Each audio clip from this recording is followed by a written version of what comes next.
Hi friends, അജിന്ത്യ Prasad family വ്ളോഗിലേക്ക് എല്ലാവർക്കും സ്വാഗതം. ഇന്ന് ഒരു സൺഡേ ആണ്.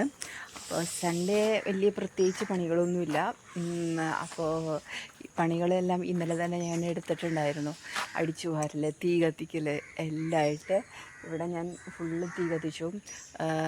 ചവറൊക്കെ വാരി കോരി എടുത്ത് തീയൊക്കെ കത്തിച്ച് വെച്ചു കേട്ടോ. ഇത് എന്നിട്ട് തീപ്പെട്ടി എടുക്കാനായിട്ട് മറന്നുപോയി. ഇതിലെ വിളക്ക് വയ്ക്കുന്ന നേരത്ത് ചേട്ടൻ ചോദിച്ചപ്പോൾ തീപ്പെട്ടി, അയ്യോ ചേട്ടാ എനിക്കത് എവിടെ, സത്യം അറിയാലോ എവിടെ വെച്ചതെന്ന് ഓർമ്മയിലായിരുന്നു എനിക്ക്. ഞാൻ എടുത്തു പോകണമെന്നിട്ടില്ലാന്ന് എനിക്ക് മനസ്സിലായി, പക്ഷേ എനിക്കത് എവിടെ വെച്ച് എന്താ ചെയ്തതെന്ന് എനിക്കൊരു ഓർമ്മയില്ലാണ്ടിരിക്കുകയായിരുന്നു. അപ്പം ഇന്നലെ വിളക്ക് വെച്ചപ്പോൾ ഇന്നലെ ഏട്ടൻ വരുമ്പോൾ തന്നെ ഇത്തിരി നേരത്തെ വന്നിട്ടുണ്ടായിരുന്നു. അപ്പോൾ ഏട്ടൻ തന്നെയാണ് ഇന്നലെ വിളക്കൊക്കെ വെച്ചത് വൈകിട്ട്. അപ്പോൾ പിന്നെ ഞാൻ തീ കത്തിക്കാനായിട്ട് നിൽക്കന്നെയായിരുന്നു. ഒരുവിധം തീയൊക്കെ കത്തിച്ച് വെച്ചിട്ട് ഞാൻ കാണിച്ചു തരേം. കണ്ടോ, ഇവിടെ കണ്ടില്ലേ, ഒരു എന്താ പറയുക, നമ്മളിങ്ങനെ അടിച്ചു കൂട്ടി ഇവിടെ വലിയൊരു കൂമ്പാരായി. ഈ മണ്ണ് ഫുള്ള് ഇവിടെ ഗ്യാദർ ചെയ്തിട്ടേ എന്താ ചെയ്യണ്ടേന്നില്ല. അപ്പം ഇനി അതേപോലെയാണ് കിടക്കണത് ഇവിടെ. നല്ല പട്ടി കുറയ്ക്കുന്നുണ്ട്. ഡെയ്സിയുടെ വീട്ടിലാണ് കേട്ടോ. അവരുടെ പേര് ഡെയ്സി എന്നാണ്. അപ്പോൾ ഡെയ്സിയുടെ വീട്ടിൽ നല്ലപോലെ പട്ടി കുറയ്ക്കുന്നുണ്ട്. എന്താണെന്നറിയില്ല, അത് അവിടെ ഇരുന്ന് കുറച്ചുകൊണ്ടിരിക്കുന്നുണ്ട്. എൻ്റെ 2 ചുന്തിരി മണികൾ വെയിൽ കൊണ്ട് കിടക്കുന്നുണ്ട് ഇവിടെ. കഴിച്ചു തരാട്ടോ. കണ്ട എന്തൊരു രസമായിട്ട് കിടക്കണ 2 മഞ്ഞയും ബ്ലാക്കും. അതവിടെ കിടക്കട്ടെ. അപ്പോൾ അതൊക്കെയാണ് വിശേഷങ്ങൾ. മഞ്ഞയും ബ്ലാക്കും ഇങ്ങനെ കിടക്കുന്നുണ്ട്. ഞാനല്ലേ ഇന്നലെ ഒരു പെട്ടെന്ന് അൺഎക്സ്പെക്റ്റഡ് ആയിട്ടാണ് കേട്ടോ ചേട്ടൻ പറഞ്ഞത്. ഇന്നലെ വൈകിട്ട് വന്ന വഴിക്ക് ചേട്ടൻ പറഞ്ഞു നമുക്ക് പുറത്തേക്കൊന്ന് പോകണം. അല്ല, ഒന്ന് പുറത്തേക്ക് പോകണമെന്നൊന്നും പറഞ്ഞില്ലേ. ഇന്നലെ വൈകിട്ട് സുന്ദരി നോനോ എന്നെ വരാൻ പാടില്ല.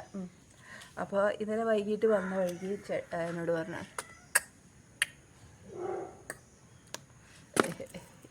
ഇന്നലെ വൈകിട്ട് ചേട്ടൻ വന്നപ്പോൾ സാധാരണ ഒരു ദിവസം പോലെ തന്നെ ചേട്ടൻ വന്നു. കുളി കഴിഞ്ഞിട്ട് വിളക്ക് വയ്ക്കാനായിട്ട് പോയി. വിളക്ക് വയ്ക്കാനായിട്ട് ഇരിക്കുന്ന സമയത്ത് നാമം ചൊല്ലണേക്കാൾ മുമ്പ് പറഞ്ഞു. അപ്പോൾ എൻ്റെ നാമം ചൊല്ലലൊക്കെ കഴിഞ്ഞിട്ട് ഞാൻ എണീറ്റ് പോയി. അപ്പോൾ ചേട്ടൻ ജയിച്ചുകൊണ്ടിരിക്കുകയായിരുന്നു. അപ്പോൾ അതിൻ്റെ ഇടയിൽ ചേട്ടൻ പറഞ്ഞു, അത് കഴിഞ്ഞിട്ട് ചേട്ടൻ പറഞ്ഞു, നീ ചിന്ന ആശയ്ക്ക് എത്ര റേറ്റിംഗ് നോക്കാൻ പറഞ്ഞു എൻ്റെ അടുത്ത്. അപ്പോൾ ഞാൻ പറഞ്ഞു ചിന്ന ആശയ ഞാൻ കേട്ടു.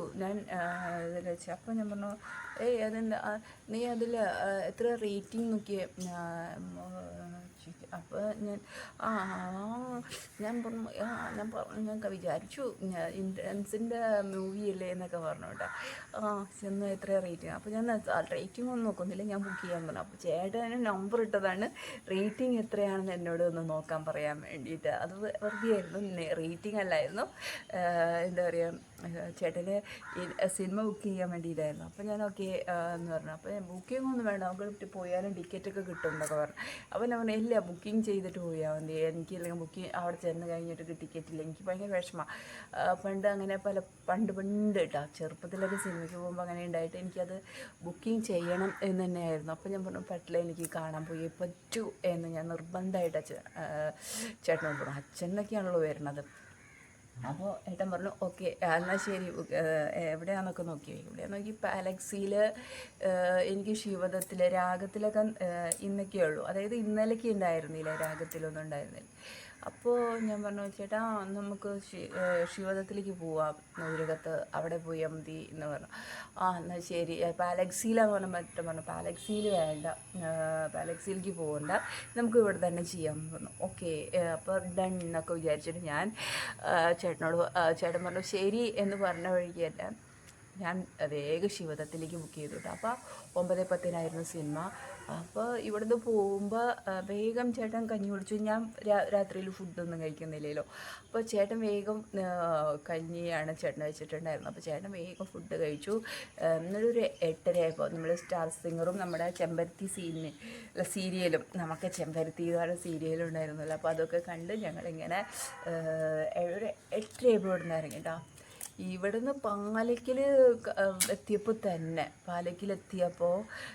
തന്നെ നമുക്ക് ഒരു ബ്ലോക്ക്, ഭയങ്കര ബ്ലോക്ക്. അവിടെ അവിടെ പണി നടന്നുകൊണ്ടിരിക്കുകയാണ്. ഭയങ്കര ബ്ലോക്കായിരുന്നു. അപ്പോൾ ഒരു 15 മിനിറ്റോളം ഞങ്ങൾക്ക് ബ്ലോക്കിൽ വിട്ടു. ഞങ്ങളൊരു 15 മിനിറ്റോളം ബ്ലോക്കിൽ വിട്ടു. ഇവിടുന്ന് നമുക്ക് തൃശ്ശൂർക്ക് പോകണേക്കാളും പിന്നെയും ദൂരമുണ്ട്. അപ്പോൾ പിന്നെ നമ്മൾക്ക് വിഷമായി. അയ്യോ ലേറ്റാവും. ഞാൻ പറഞ്ഞതല്ലേ ചേട്ടാ ലേറ്റാവുമെന്ന് പറയും. കറക്റ്റ് ഞങ്ങൾ അവിടെ എത്തുമ്പോൾ 9:10 ഞാൻ കാറിൽ നിന്ന് ഇറങ്ങുമ്പോൾ നമ്മൾ അവിടെ നിന്ന് കാറിൽ നിന്ന് ഇറങ്ങി നമ്മൾ നടക്കുമ്പോൾ 9:10 കഴിഞ്ഞു. അയ്യോ ഞങ്ങൾ പിന്നെ സ്പീഡിലോടി പടം തുടങ്ങണേ. അപ്പം ഞാൻ പടം തുടങ്ങിയോ ഇല്ല തുടങ്ങണേ ഉള്ളൂ എന്ന് പറഞ്ഞു. ചെന്നിരിക്കലും ചിത്രം എഴുതി കാണിക്കലൊക്കെ കഴിഞ്ഞു. അപ്പോൾ പടം തുടങ്ങി സ്റ്റാർട്ടായിട്ടുണ്ടായിരുന്നു. ഒരു ലൈറ്റ് ഫിലിം എന്ന് പറഞ്ഞു കഴിഞ്ഞാൽ സിമ്പിളാണ്. നമ്മൾ ആടി ഇടി കുത്തു ചവിട്ട് ബഹളം ഒച്ചപ്പാടൊന്നുമില്ല. നമ്മളങ്ങ് ഫ്രീ ആയിട്ടിരിക്കുക. ഞങ്ങളൊരു വലിയ ആഗ്രഹമാണ് വാരണാസി പോകണം എന്നുള്ളതൊരു വലിയൊരു സംഭവമാണ് നമുക്ക്. ആ സംഭവത്തിൽ നിന്ന് കുറേ നമ്മുടെ മനസ്സിലേക്ക്, അപ്പോൾ ഈ വാരണാസിന്ന് കണ്ടു കഴിഞ്ഞാൽ എൻ്റെ ചേട്ടന് അത് ഭയങ്കര സംഭവമാണ്. അപ്പോൾ ചേട്ടൻ വേഗം വാരണാസി പോകാൻ വേണ്ടിയിട്ട് സെറ്റായി. അപ്പം ചേട്ടന് സെറ്റായെന്ന് പറഞ്ഞു കഴിഞ്ഞാൽ ചേട്ടൻ ഇതേപോലെ മൂകാംബിക ഫിലിം കണ്ടിട്ടാണ് നമ്മൾ മൂകാംബിക സീരിയൽ കണ്ടിട്ടാണ് നമ്മൾ മൂകാംബികയിലേക്ക് തൊഴാനായിട്ട് പോയത്. അപ്പോൾ അതേപോലെ തന്നെ വാരണാസി മൂവി എന്ന് കണ്ടപ്പോൾ അത് കുറേ വർഷങ്ങളായി എന്നെയും കൊണ്ട് പോകണം എന്നുള്ളത് ആളുടെ ഒരു വലിയ, സത്യം പറഞ്ഞാൽ അങ്ങനൊരു മനസ്സുണ്ട് കേട്ടോ. എന്നെയും കൊണ്ട് പോകണം എന്നുള്ളൊരു തോന്നലാളുടെയൊക്കെ വർഷങ്ങളായിട്ടുണ്ട്. അപ്പം അത് നടക്കണില്ല. എപ്പോഴാണ് നടക്കുക എന്ന് നമുക്കറിയില്ല. അപ്പോൾ വാരണാസി കാണാമല്ലോ, അതില്ലെങ്കിൽ സിനിമയിലെങ്കിലും കാണാം. അതാണ് എൻ്റെ മനസ്സിൽ. എനിക്ക് ഭയങ്കര ആഗ്രഹമാണ് കാശി, വാരണാസി, ബദ്രീനാഥ്, കേദാർനാഥ് അതൊക്കെ കാണാൻ പോകണം എന്നൊക്കെ ഭയങ്കര ആഗ്രഹം. അപ്പോൾ എൻ്റെ പൊന്നു നല്ല ഫിലിം, ഇന്ദ്രൻസും മധുബാലയും തകർത്തിട്ടുള്ള ഒരു ഫിലിം.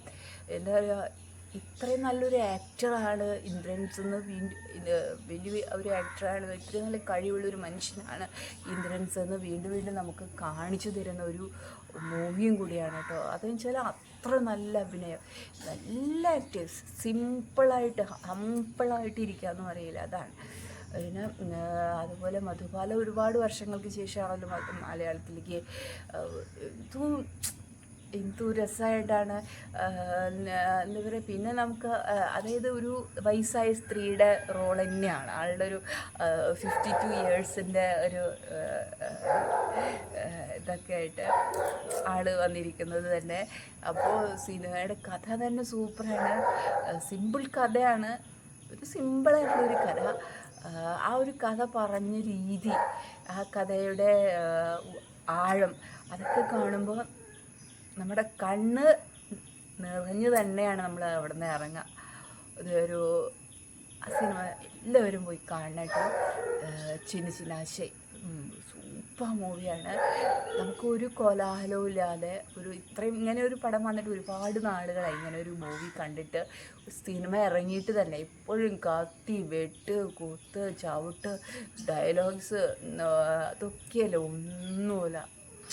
നമ്മൾ ഇരിക്കുക, നമ്മൾ ഇങ്ങനെ നെക്സ്റ്റ് നമുക്ക് ഒരിക്കലും ഉറക്കം വന്നിട്ട് അങ്ങനെയല്ല പറയുന്നത്. നെക്സ്റ്റ് എന്താ നമ്മൾ സിമ്പിളായിട്ടിരിക്കുന്നത്. ലാസ്റ്റ് നമുക്ക് ഒരു വലിയൊരു സത്യം കണ്ടിട്ടാണ്, സത്യത്തെ തിരിച്ചറിഞ്ഞിട്ടാണ് നമ്മൾ അവിടെ നിന്ന് ഇറങ്ങി വരിക. ആ ഒരു സത്യം അറിയുമ്പോൾ, സത്യത്തെ തിരിച്ചറിയുമ്പോൾ, അല്ലെങ്കിൽ യാഥാർത്ഥ്യം ബോധ്യമാകുമ്പോൾ വരുന്ന കണ്ണുനീരുണ്ടല്ലോ, ആ ഒരു കണ്ണുനീര് ഭയങ്കര വലുതാണ്.